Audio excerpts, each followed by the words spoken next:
Welcome. We're continuing to look at the paranoid narcissist. In particular, today I want us to address the matter of whether or not this person can actually make substantive changes.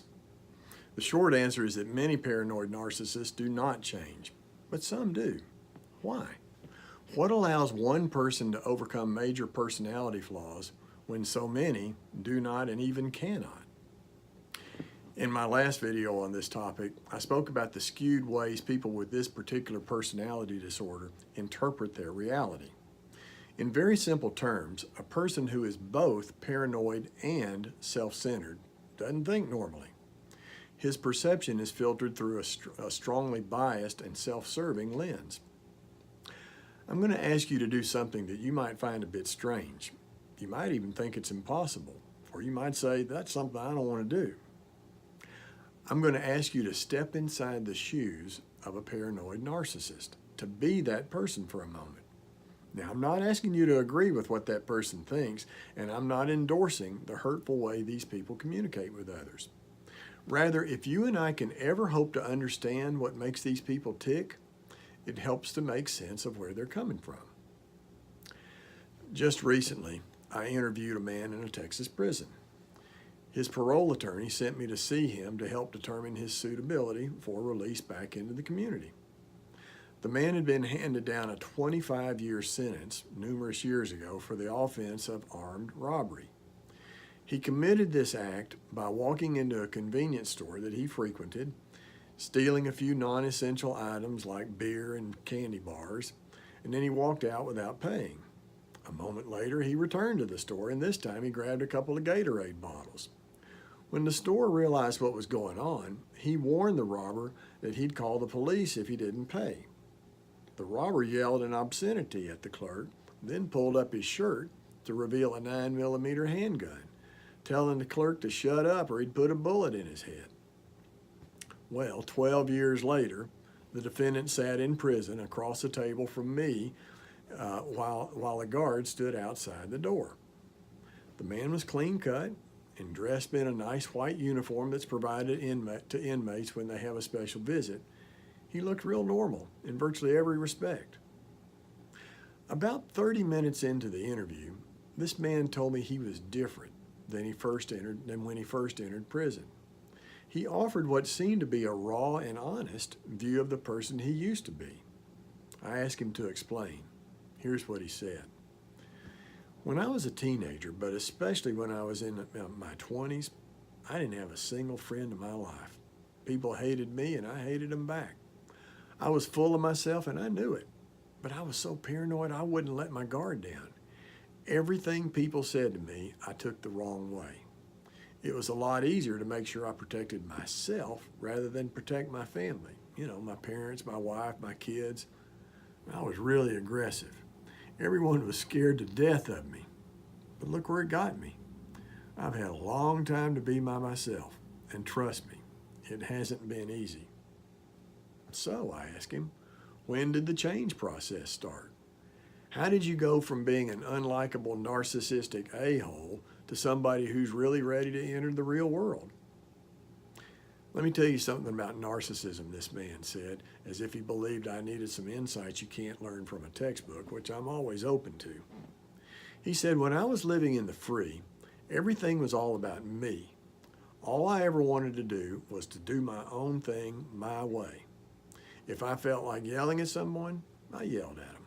If I felt like packing a loaded gun, I stuck it in my waistband. If I wanted something and I didn't have any cash on me, I stole it. If someone told me to pay for whatever I was stealing, I'd tell them to shut the hell up, and I did what I wanted. In here, it's not like that. If I don't follow the rules, I don't get to buy things at the commissary. Or if I hit someone, I might spend some time in segregation, or I might lose my visitation privileges. How long did it take you to figure out you weren't going to win all these fights, the way you were accustomed to winning? The man laughed a bit. It took a while, he said. The first 2 years, I was transferred to 4 different units because I got classified as a troublemaker. I spent 6 months in SEG, the last place I was before I got here. I'll tell you, those 6 months felt like 6 years. So I asked him, is that what it took to make you turn from being a narcissist? Did all that punishment get rid of your paranoia? Yes and no, he said. I definitely reached the point that I realized I had to change if I ever wanted to get out of prison. I've seen a bunch of guys who've been passed over for parole like 5, 6, maybe even 10 times because they wouldn't quit being themselves. I don't want that. What this man was telling me was very similar to what I'd learned from so many other heavily anxious narcissists. The change process didn't begin for them until the narcissist realized he had to take seriously other people's perspectives.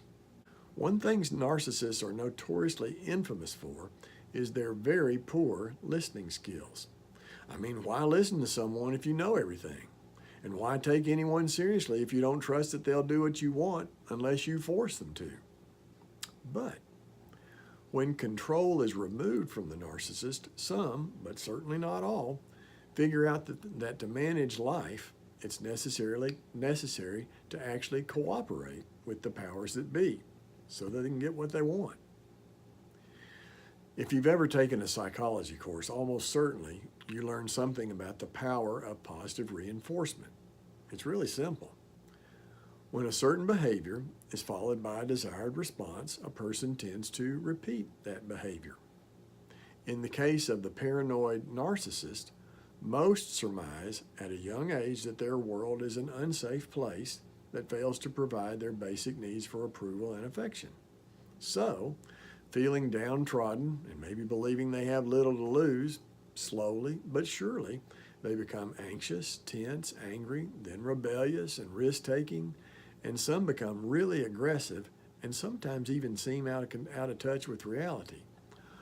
Over time, the paranoid narcissist learns, that is, he's reinforced, that he can get what he wants when he makes outrageous demands, or when he threatens people, or after he demeans or intimidates others, or when he figuratively or even literally says he might shoot you if you don't give in to him. The bottom line is that narcissists feel rewarded after they act out. In their mind, being kind or giving or following the rules or being cooperative doesn't work until their world is turned upside down, like this man I was visiting in prison. When we talk about how a person changes from being completely irrational and completely paranoid and completely full of themselves, usually we speak of that person's need to challenge the way he thinks, or to develop empathy skills, or to learn how to stop anger in its tracks by recognizing what triggers it. To be sure, those elements are always key components of a turning point away from malignant, hurting narcissism, and they form the basis of most treatment plans. But I'd like to add another therapeutic tactic. In order to change for the better, the paranoid narcissist must recognize the power of positive reinforcement. Learn what it takes to get what you want. You know, it's easier to win friends and influence people by doing such things as listening when they speak to you so you can learn what makes them respond positively to you, or looking for points that you can agree upon with another person before you add your own perspective, or eliminating imperative language, like quit using phrases such as yes, but, recognizing that there's more than one way to view a given situation, that your way isn't the only way to interpret life. Let's go back to the man I interviewed in prison. I actually believe that the 12 years this man spent behind bars was exactly what he needed to change his view of life. He had not gone to prison. It seems likely he would not have made the changes he eventually determined were necessary. After all, as long as he was in charge, why bother to change? I mean, don't we all like being in charge of our world? You know, actually the answer to that question is no, but then not all of us are paranoid and narcissistic. This inmate made an interesting observation about himself. He told me, you know how a 2-year-old goes through the terrible twos? I spent about 25 years stuck in that phase. If you've ever raised a young child, you know that most kids outgrow the terrible twos.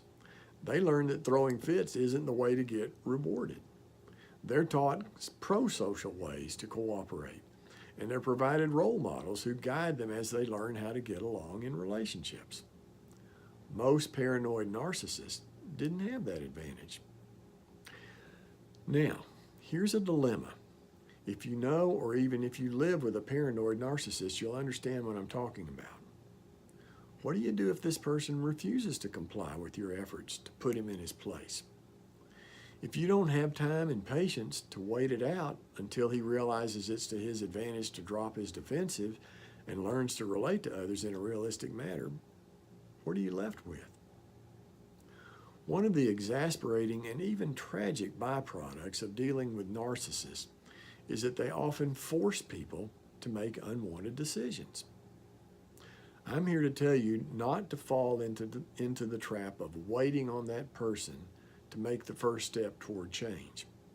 You're in charge of you and no one else. Make decisions that are in the best interest of all.